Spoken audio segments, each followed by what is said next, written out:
नमस्कार, आप देख रहे हैं न्यूज 18। मैं हूं आपके साथ मेनका चौधरी। खबर हल्द्वानी हिंसा से जुड़ी हुई मास्टरमाइंड और मुख्य आरोपी अब्दुल मलिक आज गिरफ्तार किया गया।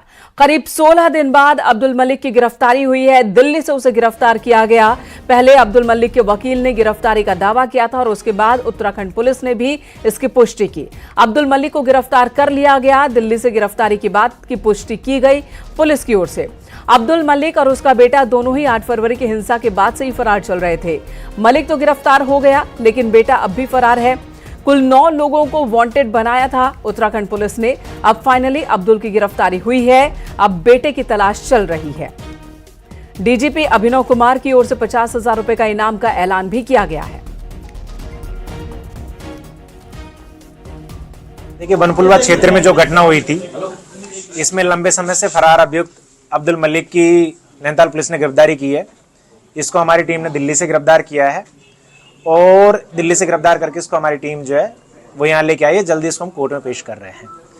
इस कार्य के लिए जो हमारी टीम है उसको मेरी तरफ से 2,500 रुपये का और डीआई साहब की तरफ से 5,000 रुपये का और डीजीपी साहब की तरफ से 50,000 रुपये का इनाम इस टीम को दिया गया है। इसके साथ ही हमने 2 अन्य अभियुक्त जिन्होंने मुखानी थाने की गाड़ी जलाने में जो अपराध उसमें सम्मिलित थे, तो 2 अन्य अभियुक्तों की और गिरफ्तारी की है। तो आज अब्दुल मलिक को मिला के 3 गिरफ्तारियां हुई है। अब तक इस प्रकरण में 81 गिरफ्तारियां हो चुकी हैं। हरिद्वार पहुंचे मुख्यमंत्री पुष्कर सिंह धामी ने रविदास जयंती के मौके पर रविदास मंदिर में आयोजित कार्यक्रम में शिरकत की। सीएम पुष्कर सिंह धामी ने मंदिर परिसर में बनाई गई सड़क का लोकार्पण किया और चित्रकला प्रतियोगिता जीतने वाले बच्चों को सम्मानित भी किया। इतना ही नहीं, सीएम धामी ने आम लोगों के साथ बैठकर भंडारे का प्रसाद भी खाया।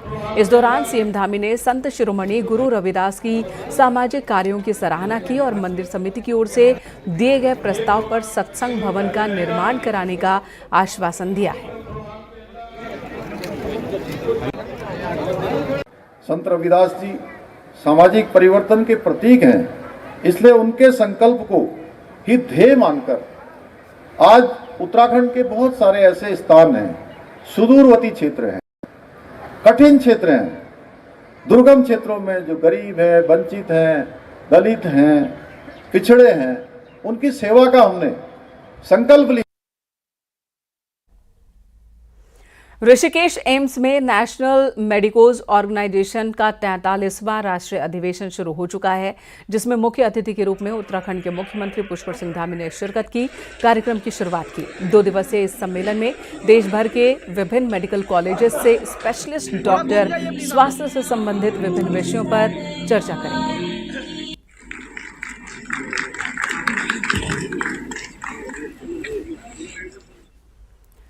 उत्तराखंड में अप्रैल से मेट्रो नाम से नई शराब बिकेगी। ये शराब सिर्फ पहाड़ी जिलों में नहीं बल्कि सभी 13 जिलों में बिकेगी। शनिवार को एक्साइज कमिश्नर की ओर से जारी बयान में कहा गया कि मेट्रो कोई ब्रांड या कंपनी नहीं है, बल्कि उत्तराखंड में जिस शराब को बनाने में लोकल प्रोडक्ट, फल, फूल और जड़ी बूटियों का इस्तेमाल होता है, उसे मेट्रो नाम दिया गया है। उत्तराखंड में बनने वाली ये शराब सरकारी दुकानों में बिकेगी, वहीं इसकी कीमत विदेशी शराब से कम होगी। आबकारी आयुक्त के मुताबिक इस फैसले की वजह से दूसरे राज्यों से शराब की अवैध तस्करी रुक सकती है। वहीं सेब, माल्टा, पुलम, आड़ू उगाने वाले किसानों को भी फसल के सही दाम मिलेंगे।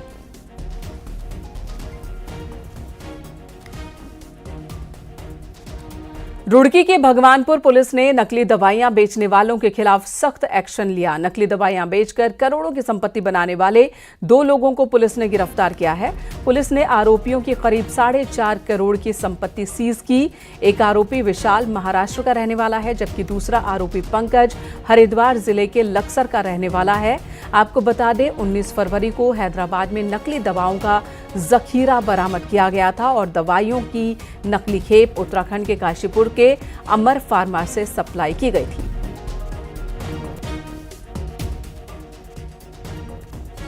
विशाल और पंकज, इनके विरुद्ध जो प्रॉपर्टी सीजर की कार्रवाई की गई है। करीब 4.5 करोड़ के आसपास की प्रॉपर्टी कल इनकी सीज की गई है और इसी तरीके के जो कारोबार में जो भी लोग संलिप्त हैं उनके विरुद्ध हम सख्त एक्शन ले रहे हैं और आगे और भी लोगों के खिलाफ जो इस तरीके से जिन्होंने अपनी संपत्ति अर्जित की है उसकी हम लोग प्रॉपर्टी सीजर की कार्रवाई की जाएगी। हरिद्वार में जंगल से सटे रिहायशी इलाकों में जंगली जानवरों की दहशत है। मिसरपुर गांव की शिवशक्ति विहार कॉलोनी में 3 हाथियों का एक झुंड घुस आया। कॉलोनी की गलियों में हाथियों का झुंड देखकर यहां के निवासी सहम उठे। हाथियों की चहलकदमी का वीडियो भी सामने आया है, जिसमें 3 हाथी गली से गुजरते हुए नजर आ रहे हैं। स्थानीय लोगों ने वन विभाग से क्षेत्र में गश्त बढ़ाने और जंगली जानवरों को आबादी में आने से रोकने की मांग की है।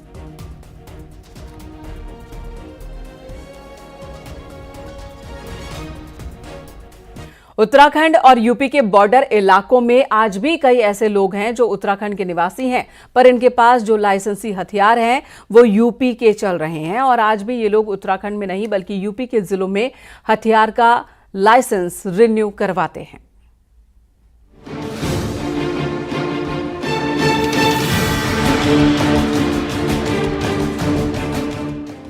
यूपी से अलग हुए उत्तराखंड को 24 साल होने जा रहे हैं, लेकिन आज भी उत्तराखंड के लोगों के पास मौजूद लाइसेंसी हथियार यूपी में रजिस्टर्ड हैं और ये लोग आज भी यूपी के जिलों में ही अपने असलहों का रिन्यूअल कराते हैं, जिसमें देहरादून, हरिद्वार, नैनीताल और उधम सिंह नगर शामिल हैं, क्योंकि लोगों के पास मौजूद लाइसेंसी हथियार उत्तराखंड बनने से पहले के हैं, जबकि राज्य गठन के बाद इनके असलहे उत्तराखंड को ट्रांसफर हो जाने चाहिए थे। सर, वो जो असला है हमारे पास में वो पहले हमारे बाबा जी के नाम था, फिर हमारे पिताजी के नाम हुआ और उसके बाद में अब जो हम उसको रिन्यूअल कराते हैं तो वो जिला मुजफ्फरनगर से होता है रिन्यूअल। इसका खुलासा लोकसभा चुनाव से पहले हुई बॉर्डर मीटिंग में हुआ, जब यूपी के अधिकारियों ने उत्तराखंड के आईजी गढ़वाल के सामने असलहों को ट्रांसफर को लेकर बात रखी, जिस पर अब पुलिस हरकत में आई और अब इन सभी लाइसेंसी हथियार रखने वाले लोगों को नोटिस भेजकर अपने लाइसेंस उत्तराखंड में ट्रांसफर करवाने को कहा गया है। इसमें वहाँ के अधिकारियों की जांच में आया है तो वो जांच कर रहे हैं इसमें, उसके बाद जो है फर्दर रिकमेंडेशन करेंगे कि क्योंकि ये जनपद देहरादून से संबंधित है तो जनपद देहरादून को ही वो शस्त्र के संबंध में फिर आगे से जो भी लिखा पढ़ी होती है यहीं से होगी। करीब 24 साल बाद इन लोगों के लाइसेंसी हथियार उत्तराखंड के होने जा रहे हैं, लेकिन सवाल उठता है कि किसकी लापरवाही की वजह से 24 साल तक ये लोग यूपी में ही अपने हथियारों का अपडेट देते थे। न्यूज़ 18 के लिए देहरादून से सत्येंद्र बर्तवाल की रिपोर्ट। रामनगर में कॉर्बेट और उसके आसपास के जलाशयों में पहुंचे प्रवासी पक्षी अब बसंत आगमन के साथ यहां से जाने की तैयारी में हैं। ये प्रवासी पक्षी हर साल सर्दियों की शुरुआत में यहां के जलाशयों में पहुंचते हैं। अब सर्दियों के बाद इनके यहां से जाने का सिलसिला भी शुरू होने वाला है।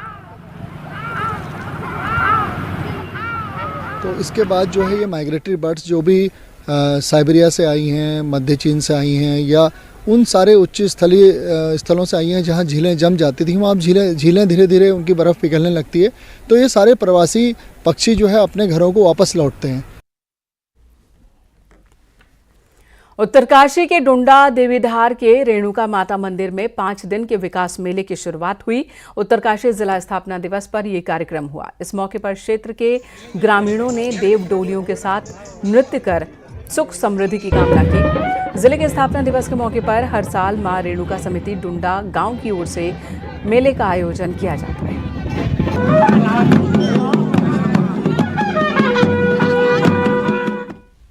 बात मौसम की करते हैं तो चमोली में एक बार फिर मौसम ने रुख बदला है। ऊंचाई वाले इलाकों पर बर्फबारी की शुरुआत हो चुकी है। जो पर्यटक यहां पहुंचे हैं घूमने के लिए, बर्फबारी का नज़ारा देख वो बहुत खुश हैं। चारों तरफ बर्फबारी हो रही है। सैलानी स्कीइंग का लुत्फ उठाते नजर आए। बद्रीनाथ धाम की अगर बात की जाए, हेमकुंड साहिब की बात की जाए, फूलों की घाटी की बात करें या फिर नीति माणा की, हर तरफ बर्फ ही बर्फ है। सैलानी खुश हैं। इसी बीच पर्यटन उद्योग से जुड़े लोग भी बहुत उत्साहित हैं। औली में जमकर बर्फबारी हो रही है। स्थानीय कारोबारियों को इसका सीधा सीधा फायदा होता है। पहाड़ों में लगातार बर्फबारी जारी है। आप देख रहे हैं कि चारों तरफ इस समय बर्फबारी हो रही है और विगत 19 से 21 तक कंटिन्यू यहाँ पे बर्फबारी हुई। 2 दिन धूप रहने के बाद पुनः एक बार बर्फबारी हुई और काफ़ी संख्या में पर्यटक पहुँच रहे हैं और लुत्फ ले रहे हैं, स्कीइंग का लुत्फ ले रहे हैं, स्नो का लुत्फ ले रहे हैं। चारों तरफ हमारी तरफ बच्चे से बूढ़े हर एज के आपको यहाँ पे स्कीइंग करते हुए दिख रहे हैं। Amazing, it's just I did not expect season के एंड में इतनी सही बर्फ पड़ेगी and you can see it, it's snowing right now and हमारी स्कीइंग बहुत ही अच्छी हो रही है. Instructors are superb over here. बहुत मज़ा आ रहा है. ये हमारा दूसरी टाइम है. 2 साल पहले हम लोग आए थे, 7 दिन का कोर्स किया था. अब ये तीसरा दिन है. यहाँ पे फैसिलिटीज़ बहुत अच्छी हैं, इंस्ट्रक्टर्स भी बहुत अच्छे हैं और मौसम भी बहुत बढ़िया हो चुका है, तो बहुत ही मज़ा आ रहा है.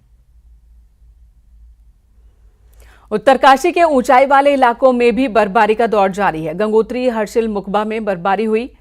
ताज़ा तस्वीरें मुखबा से हम आपको दिखा रहे हैं, जहां पर आज पूरे दिन स्नोफॉल होता रहा. बर्फबारी की वजह से हर तरफ आपको बर्फ ही बर्फ नजर आएगी. कई फीट तक बर्फ जमी हुई है. मुखबा और आसपास के क्षेत्रों में लगातार स्नोफॉल जारी है.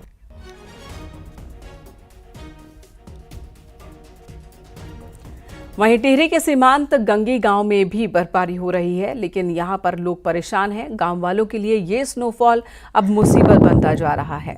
बर्फबारी की वजह से गांव वालों की दिनचर्या प्रभावित हुई है. गुत्तू गंगी रोड बार बार बंद हो रही है. लोगों को पैदल आना जाना पड़ रहा है. कई किलोमीटर की दूरी ये सामान को उठाए पैदल ही तय करने को मजबूर हो रहे हैं.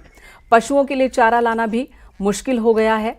चारे की कमी हो गई है. साथ ही चारा घर तक लेकर आना ये एक बहुत बड़ी चुनौती बन गई है. पैदल आना नहीं है. बस कुछ ना नहीं बर्फ पड़ी या पूर कालम गाड कभी तपा रोड कभी चढ़ दिए ना गाड़ी आता बेटी कुछ भी तो पैदल है. बर्फ पड़ गई तो जैसे ये है कि रोड भी बंद हो जाती है. फिर हम लोगों को यहाँ पैदल आना पड़ता है. जैसे कोई यहाँ सामान तो वहाँ से हम नालान से यहाँ तक पीठ में लेते हैं या नेपाली को दिक्कत भयंकर होनी. पेड़ पर जाऊँ पेड़ पर जाऊँ खर्च हुई ना तो यूँ पर चढ़ तब दिक्कत बहुत होनी. ऊपर बहुत मेहनत ऊपर.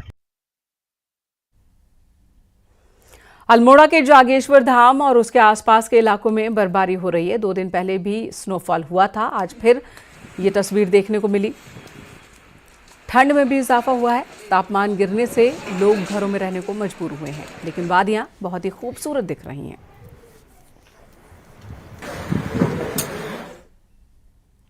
यहां रुकेंगे एक ब्रेक के लिए. खबरों का सिलसिला जारी है.